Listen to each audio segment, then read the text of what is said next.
Azizlar, mana ko'rib turganlaridek, jazirama issiqlardan keyin kuz ham kirib keldi. Yomg'ir yog'ayapti. Bunday ob-havo ba'zan insonni ruhiga, ruhiyatiga, ichki dunyosiga, ichidagi bir tuyg'uga ham ta'sir qiladi. Ba'zan jimlikni, sukunatni, tinchlikni xohlab qoladi inson. Shunday holatga ham tushib qoladi.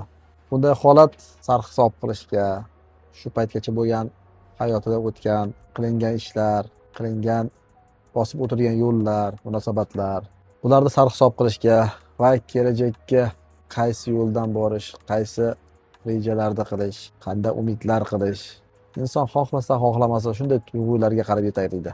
Kuz bu yilda tugashi, sarhisob vaqti. Inson ruhiyatida ham xuddi shunday.